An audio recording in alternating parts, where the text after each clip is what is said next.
Also, the mini-bot protecting your outpost has 0 skills. Hey guys, Dantixy bringing you another Starfield exhaustive breakdown video, the third in the series after my combat and customization videos. This one deep diving into everything crew, companions, and romance, from assigning them to your side, ship, and outpost, to their skills, your skills that affect them, all the companions we know of, and more. So if you like this content, be sure to like, hit the bell, and let me know below which companion you're taking with you. Also, if you want to win yourself a 3080 or a copy of Starfield, stick around until the end of the video. Let's begin.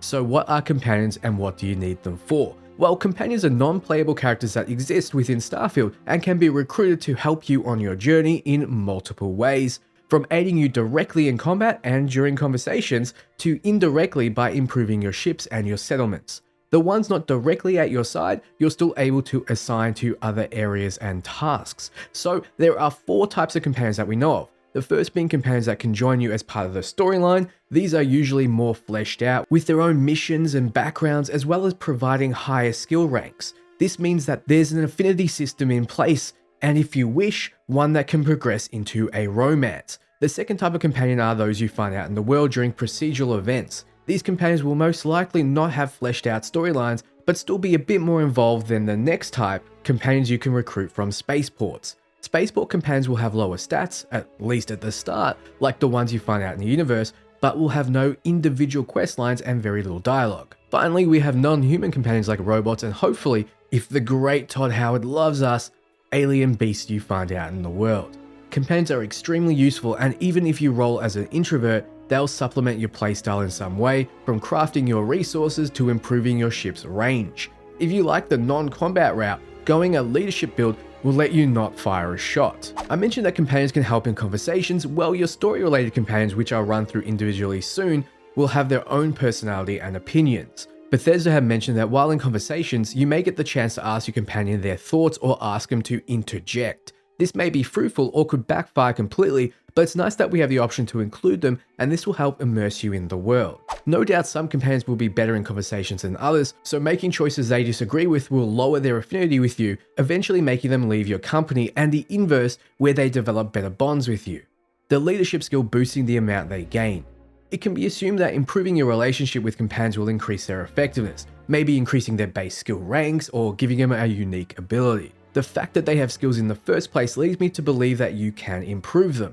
Perhaps they improve naturally over time when put in a role that utilizes them, which leads me to the crew roster. Here we can see all the crew we currently have, their names, assignment, and skills. We can filter by ship, current outpost, and all outposts. Assigning Sam, for example, on the Frontier, our ship, means that his skills suited to being assigned to a ship will come into play. We can see that both piloting, which most likely improves ships in space combat, and payloads, which does improve ships' capacity, is highlighted. Rifles being an on-the-ground skill that doesn't come into play when assigned to a ship, and geology being either for outposts or on the ground. Skills that crew can have are the same as the player character in name and icons. It's unclear just how much boost you'll get from crew skills, and if it's as powerful as your skills.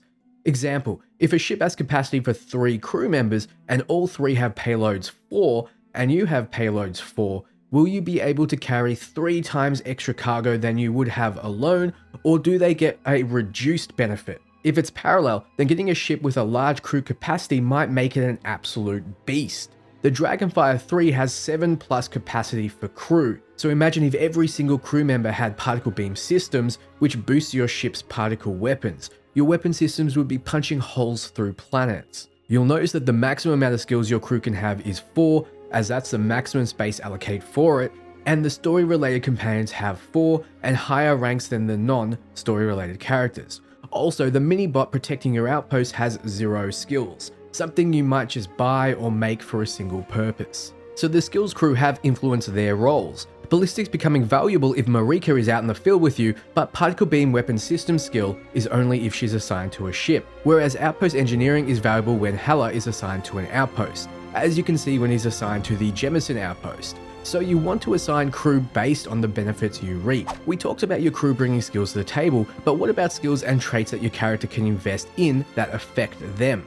I'd mentioned your background, but it isn't confirmed that they can affect companions yet, though I wouldn't be surprised as your background gives you extra choices in some conversations, so why not with companions too? In terms of skills you can grab that affect companions, robotics is first. It involves gaining an edge over robots and turrets, with the first rank granting you a damage increase against them. However, I wouldn't be surprised if building or hiring robots takes a particular rank of this skill. As we know, you can have robots aiding you, and there doesn't seem to be any other skill in tech involving them. The social tree has no doubt a few skills that will aid companions, but the only one we see right now is leadership, which at rank 1 will make companions gain affinity 15% faster. To raise its ranks, you need to sprint with them, aka spend time with a companion following you. Higher ranks in this skill may boost companion effectiveness rather than affinity growth.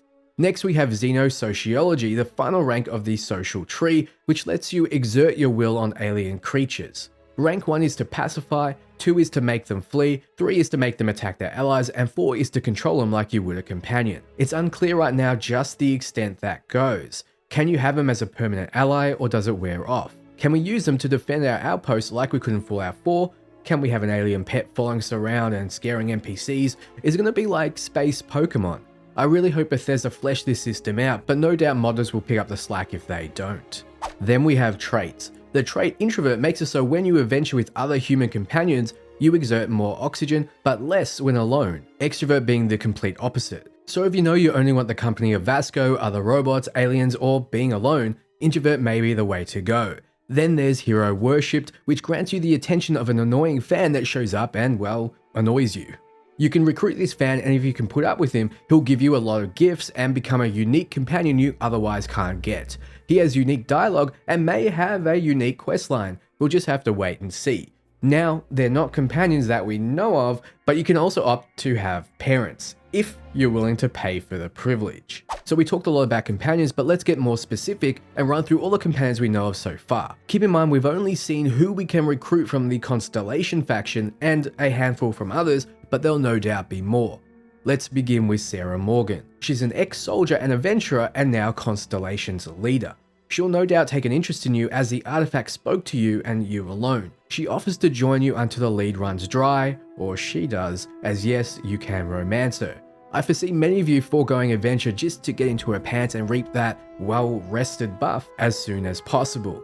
Like all main companions, she has 4 skills: Astrodynamics, which starts at or gets to rank 4, Lasers at rank 3, Leadership at rank 2, and Botany at rank 1. So if you decide to put her on your ship, you get a massive bonus to scanning planets and moons, which makes sense as she's the leader of an exploration group. If you have her follow you around, she's exceptionally great with laser weapons. I suggest taking her around with you if you don't want to use lasers yourself, as you could give her the best ones you find, and you can give yourself the best ballistic, particle, mag, or melee weapons.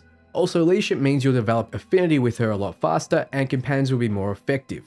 Finally, if you want to put her in an outpost, she'll be passable with managing plants. Then we have Mateo, the theologian who believes there's definitely something else out there. We don't know much about him, so let's move on to Noelle, who's a gifted scientist and Sarah Morgan's protege. She will no doubt bring some science-related skills to the table. Then we have Walter, a very successful businessman in the settled systems, Constellation's financier, and definitely not secretly evil, right? Anything goes as long as you have the money. It's unclear if he'll become a companion, but it's hinted at by Bethesda, so for now we can assume so. If so, I'm sure he'll have commerce and other business-related skills that will help with your outposts. Then we have Vlad, the ex-pirate. It's likely you'll find him in the Crimson Outpost or missions involving them. No doubt he'll have physical-related skills. Then we have Sam Coe, the former space cowboy. We don't know much about him except he seems to be located in the Freestar Collective faction space. He may be just the Han Solo you need for your ship, as he comes with 4 skills: piloting at rank 4, rifle certification at rank 3, payloads at 2, and geology at 1. So like Sarah Morgan, he's better on your ship and on the ground. On your ship, piloting will make it function better in combat. Since this is rank 4, Sam might just be the best companion to have with you if you plan on using your ship a lot in combat. Payloads means it will be able to carry more cargo as well. On the ground, the same thing I mentioned about Sarah Morgan applies here. He's good if you plan on not using rifles, but this is a loose suggestion. It's confirmed you can romance him, and this might be something that interests many because he also sounds a lot like Atten from KOTOR 2. I don't know that I've ever really loved anyone except you. Then we have Barrett, a mystery character, even Bethesda not saying much about him. However, we can gather he has some kind of task or mission with you involving the Crimson Fleet, as he mentioned something about him. Know what I hate about these pirates? Complete completely resistant to my otherwise irresistible charm. You see him at the Crimson Fleet outpost in the crew roster, and you see him skillfully take one of them out. Though I'm fairly sure that's not him, as the last gameplay showcase shows someone different. So he has 4 skills: a rank 4 starship engineering, rank 3 particle beam weapon systems, rank 2 robotics, and rank 1 gastronomy. We don't know anything about starship engineering yet, but it may have something to do with building ships or getting the most out of them. Particle beam weapon systems involves your ship's particle weapons, so Barrett will be good on your starship's crew. He also has robotics, so he'll be good to bring with you when you know you're facing robots and turrets. Finally, he has gastronomy. Now, this is a head scratcher. Normally, gastronomy gives you extra recipes to cook, so how does it apply to your crew? There'd be no point getting the skill for yourself if crew members just gave you access to the recipes. Therefore, it leads me to believe crew skills influence different things than the respective skills do for you. So perhaps gastronomy makes it so Barrett can be placed at cooking stations within your outposts. So far, every character has an on-the-ground skill, an in-ship skill, and on an outpost-related skill, so this makes sense. Then we have Vasco, a very human-like constellation robot with a laser beam strapped to his chest. We see him in the world with the player, as well as firing his chest laser cannon that he covers up when not in use. It's unclear if Vasco will have skills, like human companions do, or he'll be his own class, like the minibot we see in the crew roster. What we do know though is he won't trigger the negative of the introvert trait, and damn, he's cute in his own way, and yes, you can romance him. Welcome back, Captain. No, not really. Well, maybe you can, I don't know for sure. Finally, we have the Adoring Fan. I suspect he'll be treated like a regular crew member, as his skills aren't anything special, but it's entirely possible he'll get his own questline, and he starts with Scavenging 1, Concealment 1, and Weightlifting 2. So he's only good on the field with you, which makes sense because he doesn't want to be assigned to the ship or outpost, he wants to be next to you at all times. Scavenging lets you find more materials out in the universe, Concealment gives him some stealth, since he'll be sneaking up on you like a pro, and Weightlifting lets him carry your burdens, by increasing your carry limit, of course. And hey, if you don't want him anymore, you can always get rid of him. Though, why not romance him instead? It's confirmed that romances are coming, and in the age of everything being politically correct, I'm glad this didn't get the cut. So far, we know you can romance Sarah and Sam, but it's likely that every companion we just ran through can be romanced as well, as they'll have their own affinity and storylines. This will be far more in-depth than Skyrim's system, where you just need to get an item and talk to the companion you want to romance, with the most interesting character, Serana, not being able to be romanced. In Starfield, you need to build affinity, with it rising and falling based on choices you make. No doubt you'll be able to give them gifts to boost it up, and perhaps simply using them will make the affinity rise as well. When the affinity gets to a particular level, you'll most likely be able to engage in a romance. Romances, in every Bethesda game with them, have some kind of benefit. In Skyrim, you got money, a home-cooked meal, gifts, and a lover's comfort bonus when sharing a bed, wink wink. Starfield will have you building dream homes, so I'm sure you'll get additional benefits for homemaking. So that's everything crew, companions, and romances. Thank you so much for watching. Which companion stands out to you? Let me know below. I recently upgraded to a 4090, so why not give away my 3080 and a few copies of Starfield? If you want to be in the running, all you need to do is be subscribed, hit the bell, and like and comment on my Starfield videos. For more entries, do the same on other Starfield videos or check out my Twitter and Discord. The winner will be chosen using RNG, so more entries give you more chances. Best of luck and thank you so much for watching. I'll be covering the game more than anyone else, so be sure to stay tuned. Ciao friends.